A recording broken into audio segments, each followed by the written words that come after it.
खुलुमबाय Bodoland इंखं television studio आं ललिता गयारि दिनै मोनाबिलिनि गाहाय रादाबफोर दं। बड'लेण्ड मुलुगसोलोंसालियाव गुरुदेव कालीचरण ब्रह्मनि 163थि जोनोम सान खुंदों। दिल्लीनि जाहांगीरपुरियाव हिंसायारि जाथायनि सा 10 दायनिगिरिफोरखौ पुलिसआ हमबाय। दाउनि आदार रोगानाय गंसे 18 साखा ट्राकआ गसाइगाव सिमलतापुराव जाब्रबथाय जादों। क'क्राझाराव गोख्रों लामा जाब्रबथाय गंसे स्कुटिया गुन्द्रा जादों। धुबुरीनि मबाइल टावारा हरखाब अर जोंखांदों। बरपेटायाव पुलिसआ सा 6 आल-कायदा जिहादी हमदों। दानिया फैदो आबुं रादाबाव।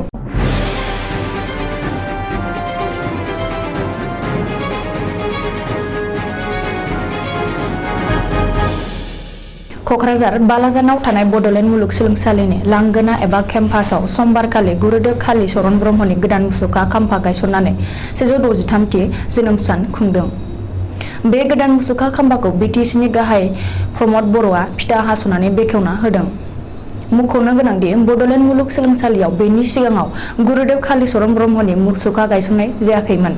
बे हाबाफारियाव बर' कछारी अट'नमास वेलफेयार काउन्सिलनि CM मिनेश्वर बसुमतारियाबो बाहागो लादोंमोन आरो आसामनि केबिनेट मन्थ्रि उर्खाव गोरा ब्रह्म, बड'लेण्ड मुलुगसोलोंसालिनि भाइस चेन्सेलर लाइस्रिम लाइथुम सिंहमोनजों लोगोसे गोबां स्कलारफोराबो बाहागो लादोंमोन। हादोरनि राजधानी दिल्लीनि जाहांगीरपुरियाव ओनसोलाव थानाय सनिबारखालि हनुमान जयन्तीनि हानजा सुरनाय समाव हिंसायारि जाथायजों लोब्बा गोनां सा 10 दायनिगिरिफोरखौ पुलिसआ हमबाय।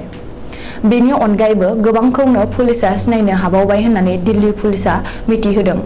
मुंख'नो गोनांदि बे हिंसायारि जाथायाव गासै सा 13 सुबुंफ्रा गोब्राब जोखोम जादोंमोन। मख'जाथावदि दिल्लीनि जाहांगीरपुराव हनुमान जयन्तीनि हानजा सुरबाय थानाय समावनो सोरबा सिनाय मोनै सुबुंफ्रा गेजेराव हाबसननानै अन्थाइ इथा खुबैग्लुंदों आरो 6 राउन्डबो फायारिं खालामदों। बे जाथायाव दाय गैयै सा 7 सुबुंफोरजों लोगोसे सा 6 पुलिसफ्रा गोब्राब जोखोम जादोंमोन। आथिखालाव पुलिसआ बे जाथायनि सायाव गोख्रोङै नायबिजिरनानै गासै सा 10 गुबै दायनिगिरिफोरखौ एरेस्ट खालामबाय आरो गोबांखौनो एरेस्ट खालामबावगोन होनना दिल्ली पुलिसनि कमिशनार राकेश आस्थानाया खौरांगिरिनि सिगाङाव फोरमायदों।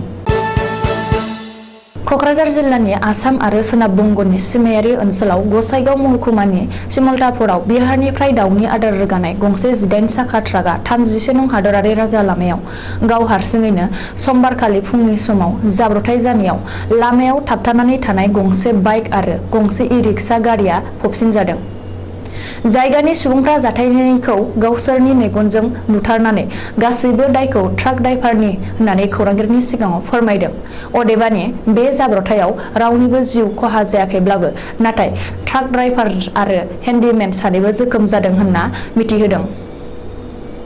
बिहारनिफ्राय फैनाय BR 06GB 9025 नम्बरनि बे ट्राकआ श्रीरामपुर बारबोनानै जेब्ला सिमलतापुर बाजारखौ मोनफैयो अब्लानो बे जाब्रबथाया जादों।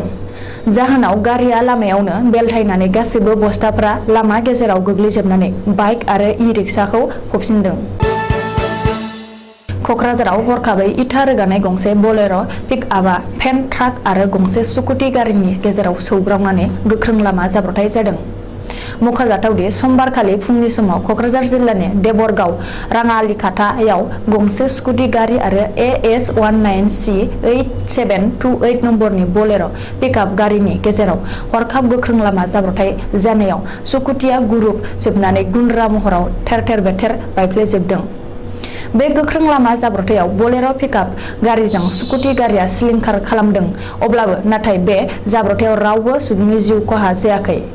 उननि समाव क'क्राझार पुलिसआ बलेर' पिकआप गारिखौ जब्द खालामदों। नाथाय गारि सालायग्राया जाथाय जानाय जायगानिफ्राय खारखोमालांदों होननानै सुलुङाव फोरमायदों। आफां आसामनि धुबुरीयाव हरखाबै गिथाव बाथावै अर जोंखांना गोबां बिबांनि धोन सम्पति खहा जादों। धुबुरीनि मिशन र'ड ओनसोलाव रबिबारखालि मोनानि 9 रिंगासो समाव हरखाबै बिश्वजित कचनि न'आव दोननाय गंसे मबाइल टावारनि जेनेरेटरआ हरखाबै गिथावनायै अर जोंखांदों। सुलुङाव फोरमायनाय बायदिब्ला थाद'नाय गैयै जुब जुब अखा हानायजों गोग्लैनाय सारअन्थाइ गावनायनि थाखायनो बेबादि अर जोंखांदों होनना सानना लानाय जादों। बेबादि हरखाब अर जोंखांनायाव गोबां बिबांनि धोन सम्पति खहा जादों होनना खौरांगिरिनि सिगाङाव फोरमायदों। बरपेटा जिल्लानि दाब दाब जायगानिफ्राय बरपेटा पुलिसा गासै सा 6 इन्डिया साफ कन्टेन्ट आल-कायदी जेहेदिनि सोद्रोमा हमनो हादों। पुलिसनि सुलुङाव फोरमायनाय बायदिब्ला हमजानाय आल-कायदा सोद्रोमाफोरनि मुङा फारियै जारिलुल इस्लाम, मुकिबुल हुसैन, मुशारफ हुसैन, रशिदुल इस्लाम, साहादुम हुसैन आरो मुफ्ती सुलेमान आली होनना मिथिहोदों। बिसोर गासैबो बरपेटा जिल्लानि हाउली आरो गबरथाना ओनसोलनि थागिबि होनना पुलिसा मिथिहोदों।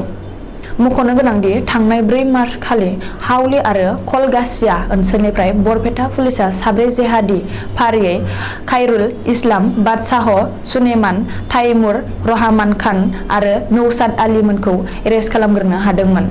बेनि उनाव पुलिसनि सेबनायाव बिसोर सिमान लानानै बैसोर सा 6 नि मुंखौ गोदानै सिनायथि होदोंमोन। दिनै मोनाबिलिनि रादाबा एसेनोसै। गोजोन्थों।